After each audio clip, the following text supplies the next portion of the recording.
Board परीक्षा में time management. जी हाँ, एक बहुत बड़ा डाउट तमाम बच्चों में रहता है। बच्चों को याद भी हो जाता है, आप पढ़ भी लेते हैं, आपको सारी चीजें मालूम होते हुए भी आपके अंक कम आते हैं। क्यों? क्योंकि आप एक आध प्रश्न छोड़कर आ जाते हैं, वही आपके अंकों को काट लेते हैं। तो आज की इस वीडियो में हम आपको बताएंगे, साझा करेंगे आपसे कि कैसे आप समय रहते आप सारे प्रश्नों को कर लें। यानी 3 घंटे 15 मिनट का आपका समय होता और इसी 3 घंटे 15 मिनट में आपको ओएमआर शीट के साथ सारे प्रश्नों के आंसर्स करेंगे। तो कैसे करेंगे, कितने समय में, कौन से प्रश्न को, कौन से टॉपिक को कवर करना है, सारी बातें करेंगे। टाइम मैनेजमेंट की बात करें तो यहां पर टोटल 195 मिनट्स आपको मिलते हैं। इसमें आपको कोई डिस्टर्ब नहीं करेगा, बस थोड़ा सा सिग्नेचर वगैरह करने होंगे तो 5 मिनट आप ये निकाल दीजिए। वॉशरूम वगैरह, पानी पीने के लिए आप ना जाएं, ये पहले ही कार्य कर लें। परीक्षा एग्जाम हॉल में बैठने से पहले सारे काम निपटा लें आराम से। अगर आप कोई प्रकार की दवाइयां ले रहे हैं तो आप ले जा सकते हैं और वहां पर खा सकते हैं। पानी आप अपना खुद लेकर के जाएं, पारदर्शी बोतल में। तो मैं ये मान के चलता हूं आपके पास टोटल ये 15 मिनट पेपर पढ़ने के लिए होते हैं। उसमें आप चाहे पेपर पढ़ें और चाहे आप पेपर हल करें, इसमें कोई रोकेगा नहीं आपको। मैं यहां पर आपसे ले लेता हूं 185 मिनट। इन 185 मिनट में मैंने डिवाइड किया है कितने में क्या आपको करना है, और ये मेरा खुद का निजी अनुभव है, मैंने उसी हिसाब से लिखा है चीजें। प्रश्नों की संख्या अगर टोटल क्वेश्चंस देखें तो आपको मिलेंगे 20 क्वेश्चंस ओएमआर वाले। 10 प्रश्न आपके कॉपी पर लिखना होगा। ये 10 प्रश्न होंगे, जिसमें 10 प्रश्नों के अंतर्गत बहुत सारे प्रश्न होंगे। तो टोटल प्रश्नों की संख्या आपकी 30 होगी। टोटल मार्क्स आपके 70 आपको मिलने वाले हैं। अब हम शुरुआत में बात करते हैं ओएमआर शीट की। जी हां, ओएमआर शीट आपको मिलती है तो ओएमआर शीट पे कितना समय वेस्ट करना है। 30 मिनट से ज्यादा आपको ओएमआर शीट पर नहीं देने हैं। ये ओएमआर शीट आपको टोटल 20 मार्क्स देगी। देखो 20 प्रश्न है, मैं 20 प्रश्न मान लेता हूं। 20 प्रश्नों में 20 मिनट बहुत है अगर आपको आता है, ठीक है। और 10 मिनट में आपको भरना, दुनिया भर का जो भरना होता है वो 10 मिनट आप निपटा देंगे, ठीक है। प्रश्नों की संख्या 20 है। 20 एमसीक्यू आएंगे, ओएमआर पर आधारित होंगे, ठीक है। और ये हर विषय में लागू होगा। तो आपको सभी में 30 मिनट में आपको क्या कर लेना है, 30 मिनट में आपको टोटल काम कर लेना है ओएमआर शीट वाला, ठीक। तो हमारे ये 20 प्रश्न ओएमआर शीट पे मिलेंगे आपको। इन 20 प्रश्नों को सबसे पहले ओएमआर शीट पे जो मिलेंगे, 20 प्रश्नों को हल करेंगे। फिर अब आप उठाएंगे कॉपी। ये है आपकी कॉपी। यहां पर खंड बा आपका शुरू होगा यहां से। अब आपको करना है ये कि शुरुआत में आपको टॉपिक नंबर 2 आता है, और ये टॉपिक नंबर 2 आता है गद्यांश और पद्यांश पर आधारित लघुत्तरीय प्रश्न जो होते हैं उनको हल करने में।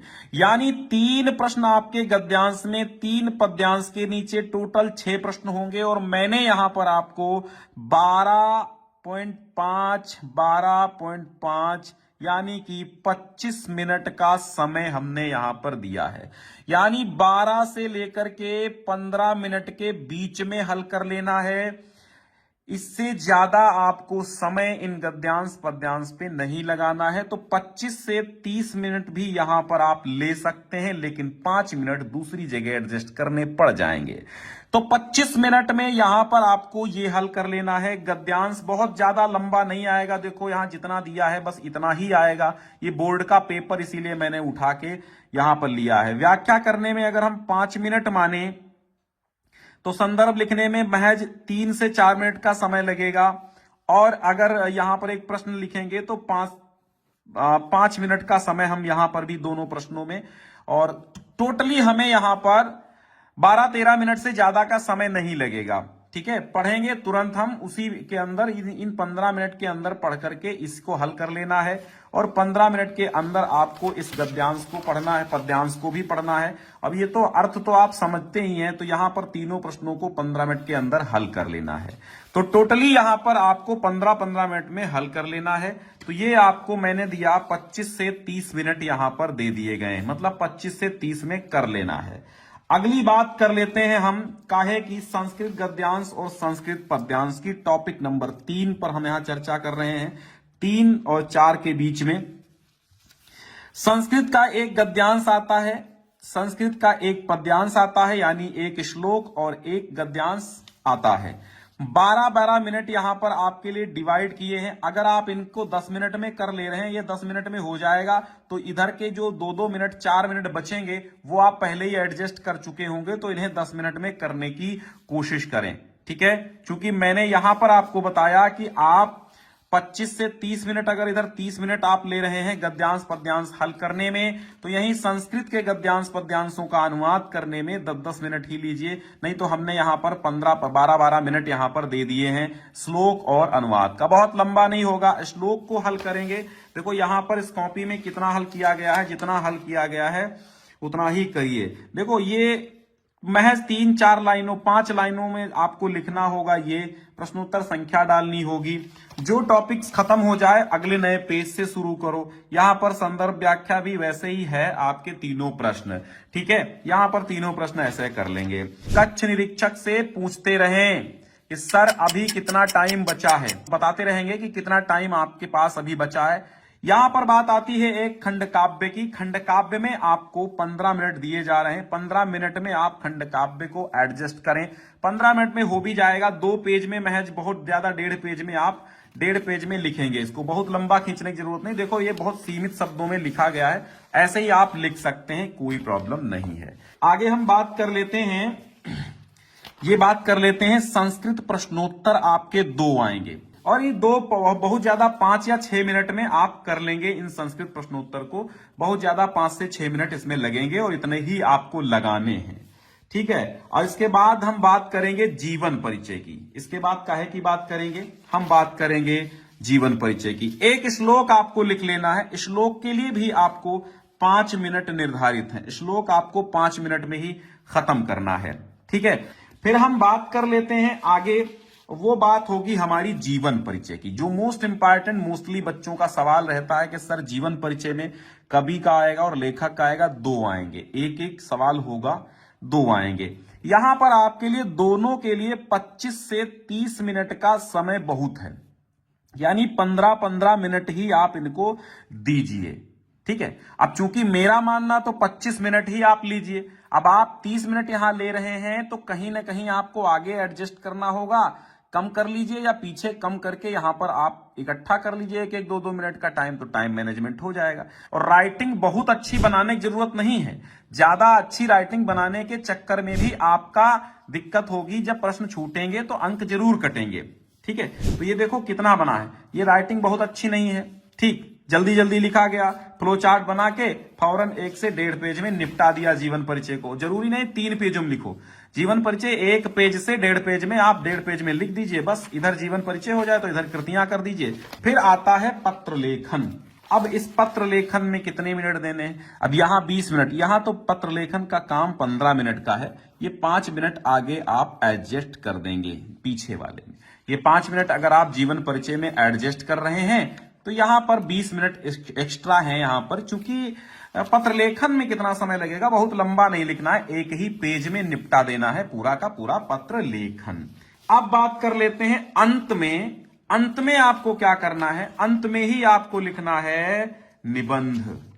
निबंध के लिए जितना समय दे दो उतना ही कम है। निबंध को आपको 3 से लेकर के 4 पेज के बीच में लिखिए, और अगर आपके पास ज्यादा समय है तो 4.5 पेज भी कर दीजिए। निबंध आता है सबसे लास्ट में, यहां पर देखेंगे तो निबंध आपको मिलेगा। इससे पहले 9 नंबर पे निबंध मिलेगा, लेकिन पत्र लेखन आप पहले करिए, निबंध आप बाद में करिए, क्योंकि निबंध में आपको समय ज्यादा लगता है, सोचना ज्यादा पड़ता है, इसलिए निबंध की टेंशन आपको बाद में लेनी है। ये लिस्ट हमने पहले से बना रखी है। अगर आपकी बात कर लें, अगर बात करें हम कि एमसीक्यूज, यहां पर एमसीक्यूज की बात करें, 20 एमसीक्यू को आप हल करेंगे। 20 एमसीक्यू होंगे प्रश्नों की संख्या। इसके लिए आपको 30 मिनट निर्धारित किए गए हैं। 30 मिनट के अंदर ही आप कर लीजिए, ओएमआर का काम तमाम कर दीजिए शुरुआत में। फिर गद्यांश और पद्यांश लघुत्तरी प्रश्न जो आते हैं, छोटे छोटे प्रश्न, 3-3, 6 प्रश्न आएंगे। इन्हें 25 से आप 30 मिनट में फिनिश कर दें, बहुत ज्यादा अच्छा रहेगा। जीवन परिचय को लिखने में आपको 25 से 30 मिनट लगाने हैं यहां पर जीवन परिचय को लिखने में। फिर आपको एक श्लोक लिखना होगा। श्लोक लिखने में बहुत समय नहीं, 5 मिनट बहुत होते हैं। खंडकाव्य का उत्तर देने में 15 मिनट बहुत होते हैं। 15 मिनट में आप खंडकाव्य के उत्तर को दे देंगे। 1 से 1.5 पेज में ही होता है। फिर संस्कृत गद्यांश और पद्यांश का अनुवाद होगा। संस्कृत पद्यांश का अनुवाद, संस्कृत गद्यांश का अनुवाद एक एक होगा। यहां 10 से 12 मिनट, 10 से 12 मिनट आप लगाइए, इससे ज्यादा मत लगाइएगा। फिर 2 संस्कृत प्रश्नोत्तर आएंगे, 6 मिनट का टाइम यहां पर आप लगाइएगा, इससे ज्यादा मत लगाना। फिर पत्र लेखन में आपको 20 मिनट के अंदर, यानी इसमें आपको 15 मिनट का टाइम लगाना है। 20 मिनट बहुत होगा इसके लिए। फिर आपका आता है टॉपिक अंत में निबंध। निबंध हमेशा अंत में लिखना, क्योंकि निबंध लिखने की शुरुआत में लिखने लगोगे तो फ्रस्ट्रेट हो जाओगे और निबंध लिखते लिखते लिखते लिखते टाइम आपका वेस्ट ज्यादा हो जाएगा और फिर छोटे छोटे जो मजबूत अंकों वाले प्रश्न हैं वो आपके छूट जाएंगे। तो 30 से 35 मिनट का टाइम आप प्रश्नों के लिए रखिए। टोटल यहां पर हमारे पास 180 मिनट का टाइम लगेगा इतना लिखने में। अगर जोड़ लेते हैं तो 180 से 90 के बीच में समय मिलेगा हमें। 3 घंटे यानी कि 60 गुणे 3 180 मिनट ही हमें मान के चलना है। बाकी वो 15 मिनट तो पेपर पढ़ने में इधर उधर में चले जाएंगे। तो हमें टोटल 180 मिनट लिखने के मान के चलना है। अब आप इसका स्क्रीनशॉट ले लीजिए कि कैसे टाइम मैनेजमेंट करना है। तो इसका स्क्रीनशॉट लीजिए, फिर इसका लीजिए, फिर इसका लीजिए। ठीक है, अब यहां पर मैं पूरा ऐसे रख देता हूं आप, ताकि पूरा एक बार में स्क्रीनशॉट आप पूरे इस पेज का ले लीजिए। पीडीएफ वगैरह आपको डाउनलोड करने का झंझट ही खत्म हो जाए। अब ये ले लीजिए स्क्रीनशॉट। तो ये आपको टाइम मैनेजमेंट इस तरह बनाना है। टाइम मैनेजमेंट करके चलेंगे तो काम अच्छा होगा, काम समय रहते हो जाएगा। जिसने समय को बर्बाद किया, समय ने उसको बर्बाद कर दिया। समय के सदुपयोग को समझो। तो अगर आपके पास घड़ी तो नहीं होगी, क्योंकि घड़ी अलाउ नहीं होती है। अब घड़ी जब अलाउ नहीं होती है तो आपको क्या करना है, आपको सामने खड़े कक्ष निरीक्षक से, यानी उनसे कह दो कि हमें 30-30 मिनट पे हमें चीजें बताते रहिए। परीक्षा देते समय आपको घबराना बिल्कुल नहीं है। आप ये मान के चलिए अगर इसमें समय ज्यादा लग रहा है तो आगे के कुछ प्रश्न ऐसे होंगे जिसमें समय कम भी लगेगा। इधर समय प्लस हो रहा तो इधर माइनस भी हो जाएगा।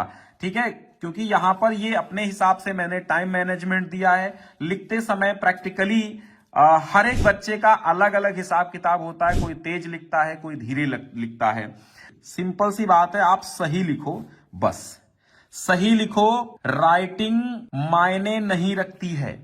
आप ऐसा लिखिए कि अक्षर समझ में आए। जैसे मैं लिख रहा हूं, जैसे मैंने लिखा राम विलास। अब आपको समझ में नहीं आ रहा है कि ये ला कहां पे, सा कहां से। अब ये ऐसे ही राम विलास लिख दिया जाए तो ये भी समझ में आ रहा है। और ऐसे कुछ बच्चे लिखते हैं राम विलास, ये समझ में तो आ रहा है, कम से कम राम विलास लिखा है। यानी ऐसा नहीं है कि खुद पढ़ो और खुदा पढ़े।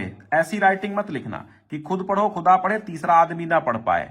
ठीक है, तो टाइम मैनेजमेंट इसी तरह करना है आपको। घबराने की कोई आवश्यकता नहीं है। हम 70 में 70 बिल्कुल लाएंगे। ज्ञान सिंधु कोचिंग क्लासेस के साथ बने रहना है अपने को। और सारे वीडियोस लगे हुए हैं और अब वही चीजें आप पढ़ लीजिए जो